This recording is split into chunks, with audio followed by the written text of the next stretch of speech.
नमस्कार, मैं हूं मयूरिका और आप देखना शुरू कर चुके हैं वीएनएम टीवी का न्यूज बुलेटिन। शहर, जिले और देश दुनिया की खबरों से पहले आइए आपको रूबरू कराते हैं देश दुनिया में बढ़ रहे कोरोना संक्रमण से। विश्व में कोरोना के अब तक 16 करोड़ 85 लाख मामले दर्ज हो चुके हैं। वहीं भारत में ये संख्या 2 करोड़ 70 लाख पर पहुंच गई है। गुजरात में अब तक 7,94,000 कोरोना संक्रमण के मामले दर्ज हो चुके हैं। और आइए नजर डालते हैं वीएनएम हेडलाइंस पर। गुजरात सरकार लेगी 12वीं की बोर्ड परीक्षाएं, 1 जुलाई से होगा प्रारंभ। चक्रवात यास के भीषण तूफान में तब्दील होने की संभावना, पश्चिम बंगाल उड़ीसा ने की निपटने की तैयारियां। और वडोदरा में गरीब कामदारों को मिला सरकारी योजना का लाभ, विधायक ने जन्मदिन पर की अनोखी पहल।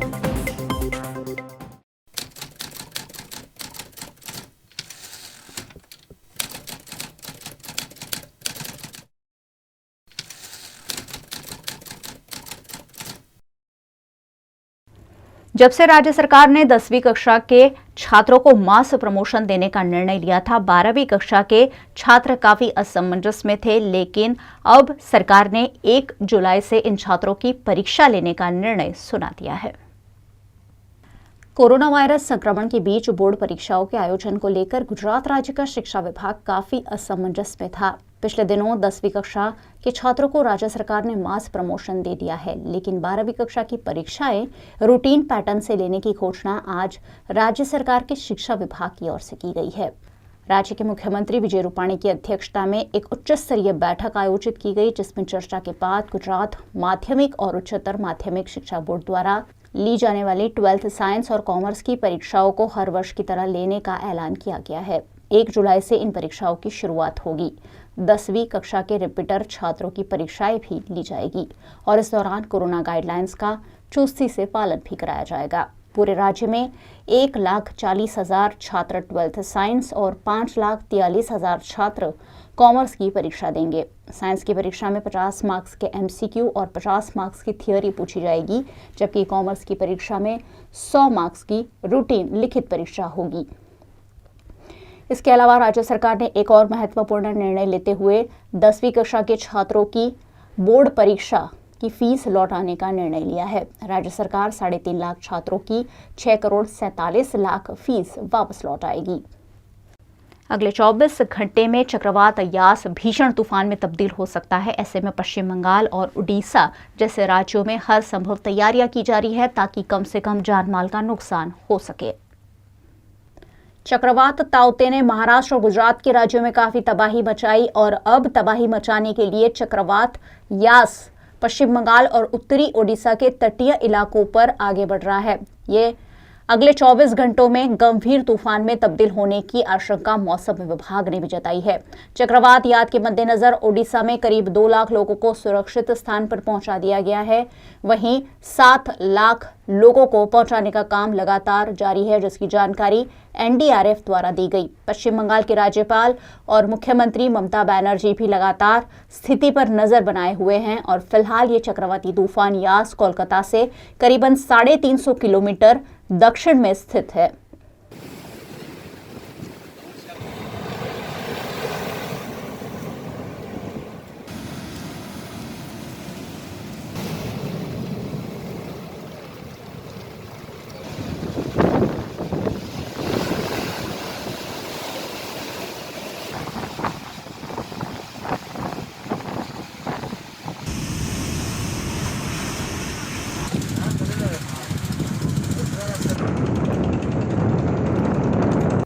पश्चिम बंगाल के नदिया के शांतिपुर में आंधी की तैयारी के चलते ट्रेन के पहियों पर ताले लगा दिए गए हैं और स्टेशन के पंखे भी खोल दिए गए हैं।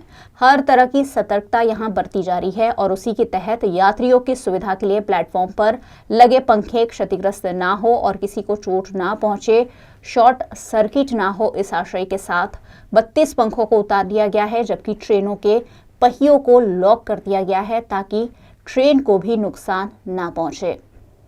ব্রেক তো ডাউন করে দেওয়া হয়েছে, পেন্টো লোয়ার করা আছে এবং আমরা এক্সট্রা স্কিড এবং ক্লাম্প করা, স্কিডের সাথে ক্লাম্প করা আছে, চেন দিয়ে সেফটি চেন দিয়ে ক্লাম্প করে লাগানো আছে, যাতে কোনো মতে গাড়িটা রোল না করে।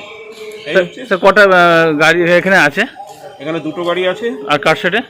কার সেটা কিছু না, এখানে প্ল্যাটফর্মে আছে চারটে করে স্কিড, সামনে পেছনে চারটে, আর চেনতলা এই লাগানো আছে। স্যার এমনি ব্রেকের ক্ষেত্রে তো অটোমেটিক ব্রেক হয়েই থাকে না? ব্রেক এমনি হয়ে আছে, এটা এক্সট্রা প্রিকশন।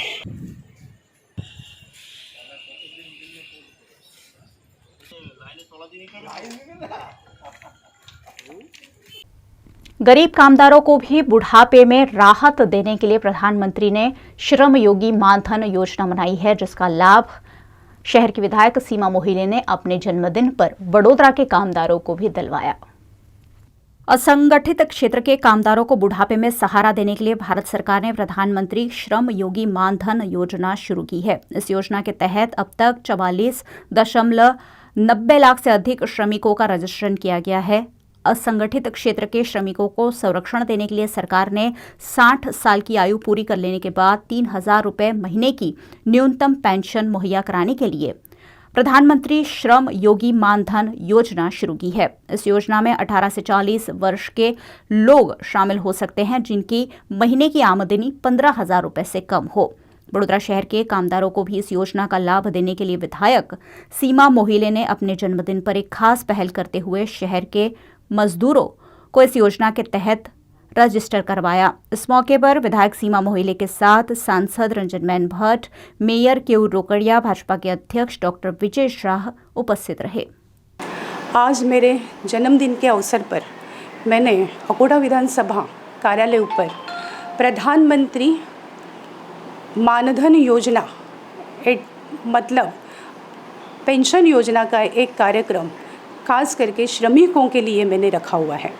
और जितने भी श्रमिक, जैसे कि हमारे घर पे काम करने वाली बहन जो आती है, वो साथ साथ में रिक्शा वाले हैं, अलग अलग मजदूरी के व्यवसाय में जुड़े हुए लोगों के प्रोविडेंट फंड के पेंशन नहीं मिलती हो और उनके आगे का जीवन सरलता से उनका गुजरे आफ्टर सीनियर सिटीज़न बनने के बाद, तो 60 बरस के बाद उनको 3,000 की पेंशन उनके खाते में हर समय जमा होगी। लेकिन उसका एक क्राइटेरिया है, ऑनलाइन रजिस्ट्रेशन होता है। ऑनलाइन रजिस्ट्रेशन में उनको खास करके उनका बैंक का पासबुक होना चाहिए, खुद का आधार कार्ड होना चाहिए और खुद के पास एक मोबाइल होना चाहिए। वो मोबाइल के ऊपर जैसे ये श्रम आयोग के अंदर आता है, श्रम आयोग का जो डिपार्टमेंट है उसके अंदर ये पेंशन का योजना चलती है। तो उसका एक कार्यक्रम मेरे कार्यालय के ऊपर से आज से मैं शुरुआत कर रही हूँ। पहले जितने भी रजिस्ट्रेशन के लिए लोग आएंगे उनके मैं खुद उनके पहले जो हफ्ता है वो भरने वाली हूँ। आज अकोटा विधानसभा के एमएलए सीमाबेन का जन्मदिन है और मैं सीमाबेन को जन्मदिन की शुभकामना देती हूँ। साथ में भारतीय जनता पार्टी के हर एक कार्यकर्ता अपने जन्मदिन पे कुछ न कुछ सेवा किया कार्य करते हैं। आज सीमाबेन ने भी बहुत अच्छा एक सेवा किया कार्य किया है कि प्रधानमंत्री आदरणीय नरेंद्र भाई मोदी जी ने जो असंगठित लोगों के लिए पेंशन योजना बाहर की हुई है, वही योजना का लाभ आज जो असंगठित लोग हैं, जो पेंशन उनको मिलता नहीं है, छोटी छोटी नौकरी करते हैं, या तो कुछ रिक्शा चलाने वाले, या तो हमारी घर में काम करने वाली बहन या धोबी हो, ऐसे छोटे छोटे लोगों को उनकी 15,000 मंथली इनकम होनी चाहिए। और वो लोग 18 से 40 साल के लड़की हो, भाई हो, बहन हो या भाई हो, कोई भी ये अपनी पॉलिसी बना सकते हैं, योजना में लाभ ले सकते हैं। ये योजना का रजिस्ट्रेशन आज सीमाबेन ने अपने ऑफिस से शुरू किया है। कोरोना की दूसरी वेव ने देश के साथ साथ गुजरात राज्य और वडोदरा में भी अपना कहर मचाया था, लेकिन अब सेकेंड वेव की पिक से अब हम गुजर चुके हैं और कोरोना के केस लगातार कम हो रहे हैं। ऐसे में प्रशासन ने जो तैयारियां की थी वो भी अब वाइंड अप की जा रही है। वडोदरा में पिछले महीने कोरोना संक्रमण ने अपना कहर बरपाया था और हजारों की संख्या में लोग इसका शिकार भी बने थे। संक्रमण का शिकार बनने वाले लोगों में हजारों लोगों की मौत भी हुई है। इन मृतकों को जलाने के लिए दिन रात वडोदरा शहर के कई स्मशान गृह की चिताएं जलती रहती थी। लेकिन अब कोरोना की लहर देश भर के साथ साथ वडोदरा में भी कम हुई है। संक्रमण कम हो रहा है और लोगों की मौत भी कम हो रही है। ऐसे में खासवाड़ी स्मशान की चिताएं अब फिर एक बार खाली देखने मिल रही है, जिसे एक राहत की नज़र से देखा जा सकता है। कोरोना संक्रमण कम होने से पिछले 1.25 साल से लगातार लड़ते आए फ्रंटलाइन वॉरियर्स, मेडिकल स्टाफ और सफाई कर्मचारियों ने भी राहत की सांस ली है। कोरोना मरीजों को इलाज देने के लिए अस्थायी रूप से वडोदरा शहर में बनाए गए डोम भी अब खाली कराए जा रहे हैं, जिस पर deputy municipal commissioner Sudhir Patel ने जानकारी दी। આપણે જાણીએ છીએ છેલ્લા 15 દિવસથી વડોદરા શહેર અને જિલ્લામાં કોરોનાના જે નવા કેસ છે એનો સતત ઘટાડો થઈ રહ્યો છે। માત્ર હોસ્પિટલાઇઝ્ડ દર્દીઓની સંખ્યાને ધ્યાનમાં રાખીએ તો આપણે પીકના સમયે એક વખત 11,100થી પણ વધારે દર્દીઓ હોસ્પિટલાઇઝ હતા, જે ઘટીને અત્યારનું જોઈએ તો અત્યારે આજની તારીખે માત્ર 5,300થી વધારે થોડા દર્દીઓ જ હોસ્પિટલમાં દાખલ છે। તો આ નવા કેસીસની ઓછા આવે છે, એની સાથે સાથે હોસ્પિટલના બેડ પણ ખાલી થઈ રહ્યા છે, ખાલી છે 50%થી વધારે। એ સાથે સાથે જ મૃત્યુદરમાં પણ સતત ઘટાડો થઈ રહ્યો છે અને જે પીક પર જ્યારે હતું ત્યારે લગભગ આપણા બધા સ્મશાનો છે એ સતત કાર્યરત રહેતા હતા, એની સરખામણીમાં અત્યારે આપ કોઈ પણ સ્મશાને જાઓ તો બિલકુલ એ ખાલી જેવી સ્થિતિ દર્શાવી રહ્યા છે।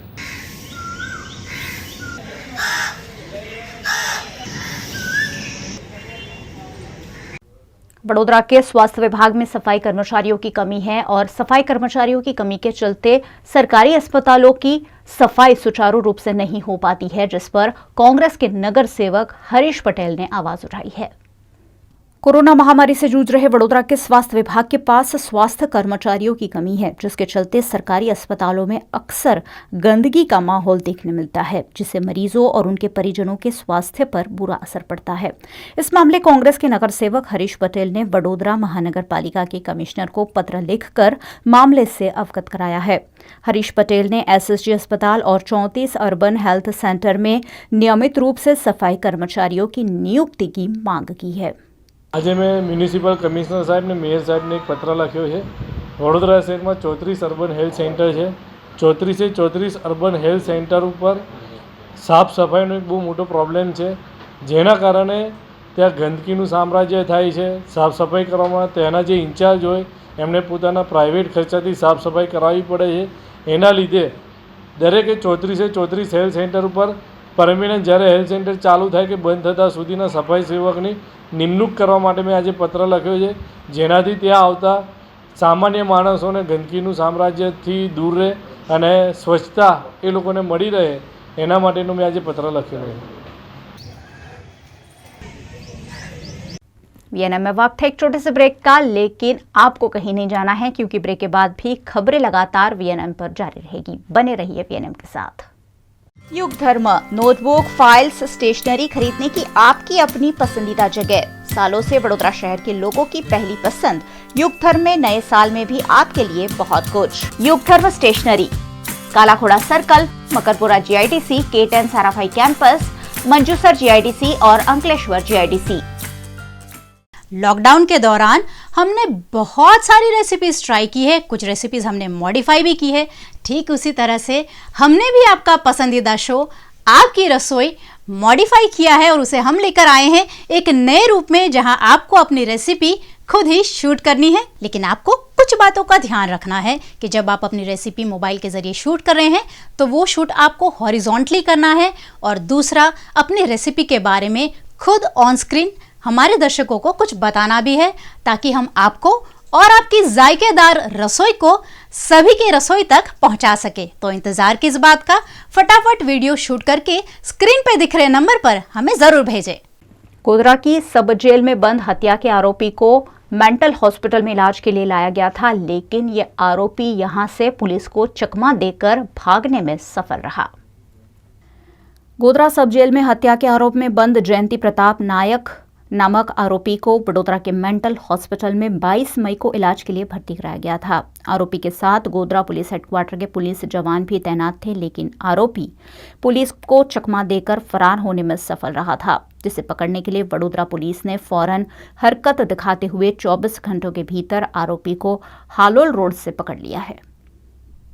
તારીખ 24/5/2021 રોજ શહેરા પોલીસ સ્ટેશનના ડબલ મર્ડરનો આરોપી જયંતિ પ્રતાપભાઈ નાયક, જે એપ્રિલ મહિનામાં એના કાકા કાકીના ડબલ મર્ડરને કરવાના કેસમાં જેલમાં હતો અને નામદાર કોર્ટના હુકમ આધારે એને માનસિક હાલતની સારવાર માટે એને મેન્ટલ હોસ્પિટલ કારેલીબાગ ખાતે દાખલ કરવામાં આવેલો, જ્યાં ગોધરાની ગાર્ડ લગાડવામાં આવેલી હતી। એ દરમિયાન જે હોસ્પિટલમાંથી બનાવ વખતે જ્યારે શૌચક્રિયા જવા માટેનું બહાનું કરી અને પોલીસને ધક્કો મારી અને આરોપી ગઈકાલે ભાગી ગયેલા હતા। ગઈકાલે IPC 224 મુજબનો ગુનો દાખલ કરવામાં આવેલો હતો અને આજરોજ અલગ અલગ પોલીસની ટીમો અને જે કેદી પાર્ટીના માણસો હતા અલગ અલગ ટીમો બનાવવામાં આવેલી હતી, જે દરમિયાન આજે હાલોલ રોડ ઉપરથી સદર આરોપી મળી આવેલ છે અને એને આગળની કાયદેસરની કાર્યવાહી કરવામાં આવનાર છે।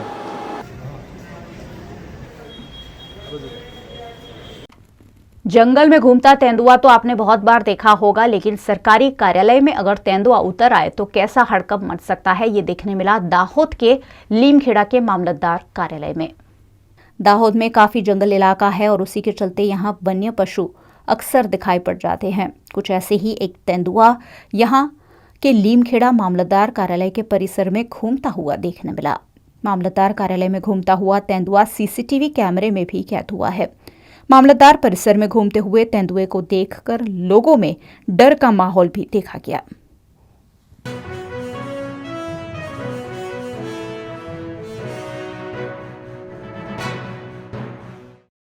सुबंधिप विद्यापीठ संचालित धीरज हॉस्पिटल पिछले कई वक्त से सैकड़ों कोरोना मरीजों की सेवा कर रही थी, लेकिन सेवा के नाम पर सरकार को चूना लगाने का काम भी धीरज हॉस्पिटल द्वारा किया जा रहा था, जो अब उजागर हो चुका है।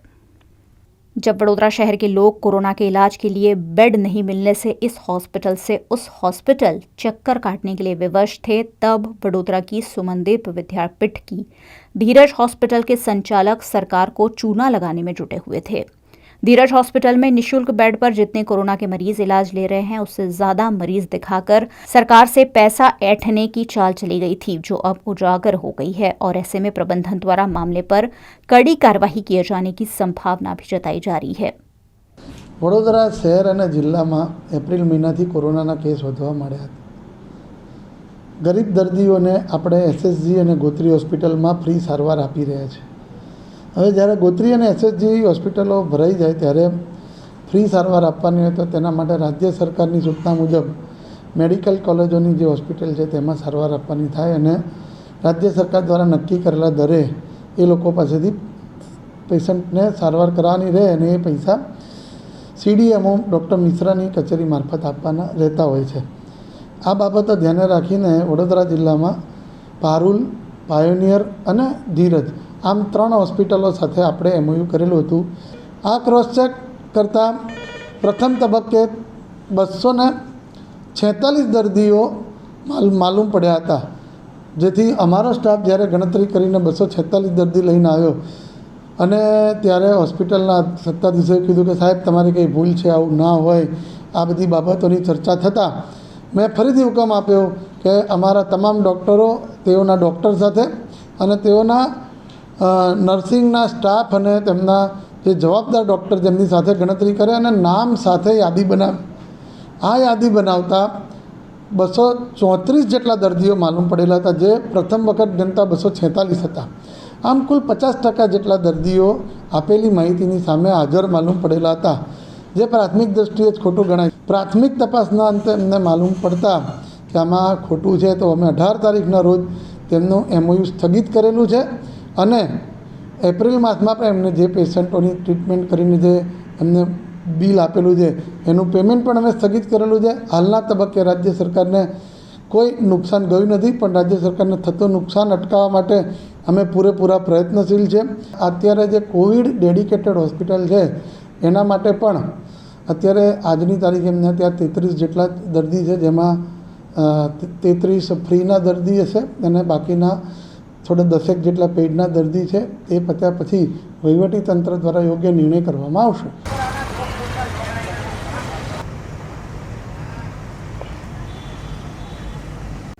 कोरोना की दूसरी लहर ने इस कदर गुजरात राज्य पर कहर बरपाया कि कई चीजें बंद हो गई थी, जिसमें मार्केटिंग यार्ड भी शामिल थे। लेकिन अब मार्केटिंग यार्ड राजकोट के जेतपुर में भी खुल गए हैं, जिसके चलते व्यापारियों ने राहत की सांस ली है। गुजरात राज्य में कोरोना के केस लगातार घट रहे हैं और पिछले कई महीनों से प्रभावित जनजीवन अब फिर से पटरी पर लौटने की कोशिश कर रहा है। सरकार ने भी आंशिक लॉकडाउन में थोड़ी सी रियायत दी है। ऐसे में सौराष्ट्र के कई मार्केटिंग यार्ड पिछले 1 महीने से स्वयंभू रूप से बंद किए गए थे, जो अब धीमे धीमे खोले जा रहे हैं। राजकोट जिला के जेतपुर यार्ड को भी 1 महीने स्वैच्छिक रूप से बंद रखने के बाद खोला गया है और यहां फिर एक बार अनाज की नीलामी शुरू कर दी गई है। इस दौरान यहां आने वाले किसान और व्यापारी कोरोना गाइडलाइंस का भी सख्ती से पालन कर रहे हैं। यार्ड खोले जाने से व्यापारियों और किसानों में खुशी की लहर है। એ અમારા માર્કેટ યાર્ડના 2 મોબાઈલ નંબર અમે આપેલા છે, જે મેન 5 જણસી છે એનું રજિસ્ટ્રેશન કરવાનું છે, એટલે અમને નોંધણી કરાવી દેવાની છે અને નોંધણી થયા પછી અમે જે જણસીને આવક કરવી હોય એને મોબાઈલ દ્વારા ખેડૂતને જાણ કરીએ છીએ અને એ જણસી લઈને આવે છે અને કોરોનાની સંપૂર્ણ ગાઈડલાઈન જાળવી અને એમની આવક અને હરાજી કરવા માગીએ છીએ. કેટલા દિવસ માર્કેટિંગ યાર્ડ બંધ રહ્યું ને ફરી શરૂ કરવા? છેલ્લું 15/4/2021 એટલે 1 મહિનો અને આજે 24 તારીખ છે એટલે 1 મહિનો અને 10 દિવસ જેવું યાર્ડ બંધ રહ્યું. સંપૂર્ણ એને હરાજી અને આવકો બંધ રહી છે. આજથી અમે ફરીથી રાબેતા મુજબ કોરોનાની સંપૂર્ણ ગાઈડલાઈન જાળવીને સરકારશ્રી દ્વારા જે ગાઈડલાઈન SOP જાહેર કરેલ છે તેનું સંપૂર્ણ પાલન થાય એ રીતે અમે APMCનું ફરીથી કાર્યરત કરવા માગીએ છીએ. જે હું માર્કેટિંગ યાર્ડમાં ઘઉં વેચવા માટે આવ્યો છું. આજનો ભાવ 350ની ઉપર રહ્યો છે. ખેડૂને જે છેલ્લા 1.5 મહિના થયા કોરોના સંક્રમણ અને તોકેત વાવાઝોડાના હિસાબે જે યાર્ડ બંધ રહ્યું હતું, તો પોતાની જણસીઓ અને પોતાનો માલ છે એ ઘરે સાચવીને રાખવો પડ્યો હતો, પણ ત્યારે વેચાણો નહોતો. અત્યારે માર્કેટ યાર્ડ ખુલતા બધાના વેચાણ શરૂ થઈ ગયું છે અને બધાને ખેડૂને જે હાલાકી પડતી હતી એ અત્યારે મુશ્કેલી દૂર થવા માંડી છે અને ખૂબ રાજીના સમાચાર છે કે સમયસર યાર્ડ છે એ ઓપન થઈ ગયું છે.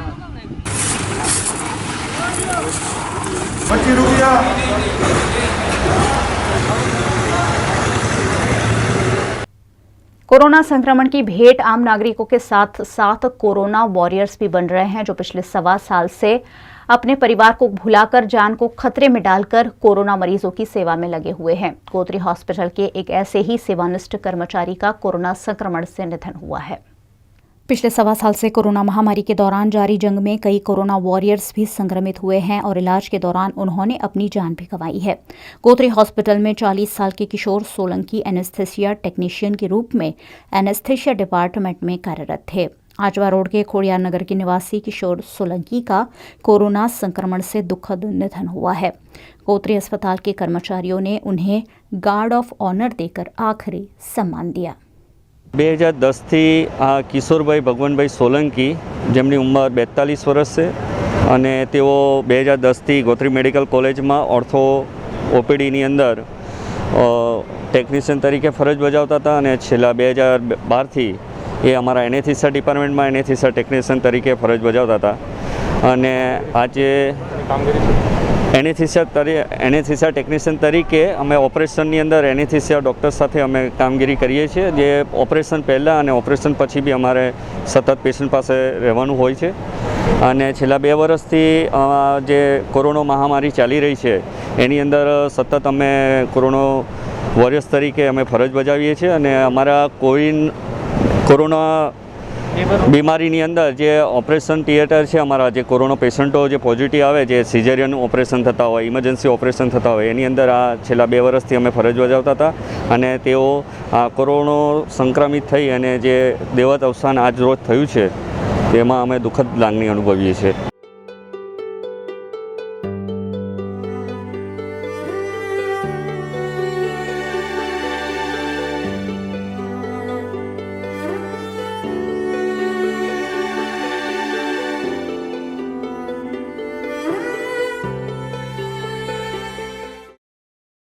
भरूच के नेत्रंग में पिछले दिनों हुई लूट मामले पुलिस ने आरोपियों को गिरफ्तार कर मुद्दामाल रिकवर कर लिया है। 24 मई को कुछ असामाजिक तत्वों ने भरूच के नेत्रंग पुलिस थाने की हद में टेम्पो ड्राइवर को डरा धमकाकर रुपयों की लूट कर ली थी। साथ ही भैंस भरा हुआ टेम्पो भी लूट लिया गया था। ऊपर से ड्राइवर से लाखों की फिरौती मांगी जा रही थी। इस मामले से सीसीटीवी फुटेज के आधार पर चेकिंग करते हुए 7 आरोपियों को भरूच पुलिस ने गिरफ्तार किया है। નિઝામ મોહમ્મદ દિવાન કે જેઓ આઈસર ટેમ્પામાં 15 ભેંસો ભરીને ધુલિયા તરફ જતા હતા ત્યારે નેત્રંગ તાલુકાના ટીમરોલિયા ગામ પાસે તારીખ 24/5/2021ના રોજ રાત્રે 1:30 વાગ્યાના અરસામાં એક ઇકો ગાડી આવી એ આઈસર ટેમ્પાને રોકી તેમાંથી 3 કિસ્સામાં બહાર આવી આઈસર ટેમ્પાના ડ્રાઈવર સાથે મગજમારી કરી ટેમ્પામાંથી નીચે ઉતારી તેના મોબાઈલ તથા 4000 રૂપિયા છીનવી લઈ તેની જોડે ગાળાગાળી કરી ટેમ્પોમાં એને બાજુમાં બેસાડી ઇકો ગાડીમાંથી ઉતરેલ 3 ઈસમો દ્વારા એ ટેમ્પાને અંદરના જંગલ વિસ્તારમાં 1 કિલોમીટર આગળ લઈ જઈ પાછું ફરીવાર હાઈવે પર આવી અને તેની પાસે 1,20,000 રૂપિયાની માગણી કરવામાં આવેલી। જો 1,20,000 રૂપિયા ના આપે તો એનો ટેમ્પો લઈને ભાગી જશે। આમ લૂંટનો પ્રયાસ કરવામાં આવેલ। ત્યારબાદ એ ટેમ્પો ચાલકને ત્યાં રોડ પર છોડી બીજા અન્ય 3 ઈસમો બાઇક પર આવેલા જેને બેસાડી નેત્રંગ તરફ લઈ ગયા અને આ ટેમ્પો ત્યાંથી લેડિયાપાડા રોડ તરફ 3 ઈસમો ભગાડી જઈ એની ટેમ્પાની તથા 15 ભેંસોની લૂંટ તથા સાથે 4,000 રૂપિયા અને ફરિયાદીનો મોબાઈલ લઈને ભાગી છૂટેલા। આ બાબતે નેત્રંગ પોલીસ સ્ટેશનમાં ફરિયાદ નોંધાતા નેત્રંગ પીએસઆઈ પાંચાણી દ્વારા અલગ અલગ ટીમો બનાવી CCTV, human intelligence, technical surveillance આ બધી અલગ અલગ ટીમો દ્વારા તપાસ કરતા ગત રાત્રિના રોજ એમને જાણવા મળેલ કે ભરેલા આઈસર ટેમ્પો રૂપઘાટ ગામની સીમમાં પડેલ છે। સાથે ભેંસો પણ મળી આવેલ અને 4 આરોપી સ્થળ પરથી મળી આવેલ। જ્યારે તેમની પ્રાથમિક પૂછપરછ કરતા બીજા અન્ય સહ આરોપીઓ 3 પણ સંકળાયેલા હોય જેથી હાલમાં રમેશભાઈ ઉર્ફે કાબરો ભરવાડ, સુરેશભાઈ ઉર્ફે દિનેશ વસાવા કે જે કોચબાર ગામના કંપનીના અને અન્ય બીજા 5 આરોપી કે જેમના દ્વારા આ ઘટનાનો અંજામ આપવામાં આવેલ તેમને નેત્રંગ પોલીસ સ્ટેશન ખાતે હસ્તગત કરવામાં આવેલ છે અને આગળ તપાસ ચાલુ છે। कोविड हॉस्पिटल में लगातार वेंटिलेटर चलते होने की वजह से आग लगने की कई घटनाएं घटी है। ऐसे में आज समरस कोविड सेंटर में मॉक ड्रिल का आयोजन कर आग जैसी आपात स्थिति से निपटने पर मार्गदर्शन दिया गया। एमएस यूनिवर्सिटी की समरस हॉस्टल में कोविड सेंटर बनाया गया है जहां सैकड़ों कोरोना मरीजों का इलाज जारी है। कोविड हॉस्पिटल में लग रही आग की घटनाओं के मद्देनजर राज्य सरकार ने अस्पतालों में मॉक ड्रिल के लगातार आदेश दिए हैं, जिसके तहत समरस कोविड सेंटर में मॉक ड्रिल दमकल विभाग के सहयोग से आयोजित की गई, जिसमें आपात स्थिति में अस्पताल के कर्मचारियों और मरीजों को सुरक्षित बाहर निकालने पर मार्गदर्शन दिया गया। હોસ્પિટલમાં મોક ડ્રીલ રાખવામાં આવેલ છે જે કોવિડના પેશન્ટ્સ હોય તેઓને કોઈ દિવસ ફાયર કે એમાં ટ્રેપ થઈ જવાનું થાય તો કઈ રીતના એમનો staff fire fighting, ventilation, management તેમજ ઇવેક્યુએશન કરશે તેની સંપૂર્ણ રીતની ટ્રેનિંગ આજે એમના 50 એમ્પ્લોઈઝને આપવામાં આવેલ છે। ગઈકાલે સમરસ હોસ્પિટલમાં ફાયર ઓફિસર દ્વારા દરેક કક્ષાના લોકોને એટલે ક્લાસ 4 નર્સિંગ સ્ટાફ અને ડૉક્ટર્સને ફાયરના ફર્સ્ટ રિસ્પોન્ડર તરીકેની ટ્રેનિંગ આપવામાં આવી હતી। એના જ કન્ટિન્યુએશનના ભાગરૂપે કે હોસ્પિટલના સ્ટાફની નાની મોટી આગ લાગે ત્યારે કેટલી તૈયારી છે એ જોવા માટે આજે અમે મોક ડ્રીલનું આયોજન કરેલું। એ મોક ડ્રીલમાં એ બ્લોકના પહેલા માળે 108 નંબરના રૂમમાં ફાયરનો ઇન્સિડન્ટ બનેલો અને ત્યાં આગળ 3 પેશન્ટ દાખલ હતા।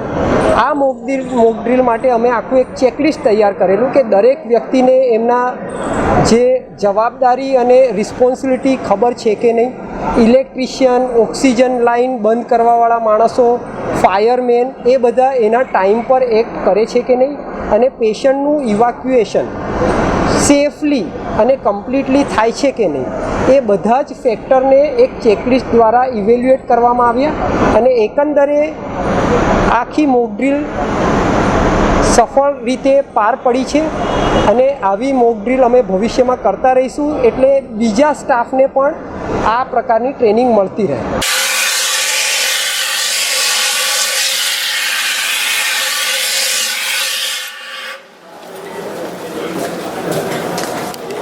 वीएनएम न्यूज रूम से आज बस इतना ही। वीएनएम के समाचार आप रोज रात 9 बजे फेसबुक और यूट्यूब पर लाइव भी देख सकते हैं। वीएनएम का यूट्यूब चैनल सब्सक्राइब जरूर कर लीजिए और बेल आइकन प्रेस कर दीजिए ताकि वीएनएम का हर अपडेट लगातार हर घंटे आप तक पहुंचता रहे। देखते रहिए वीएनएम, जुड़े रहिए वीएनएम के साथ। नमस्कार।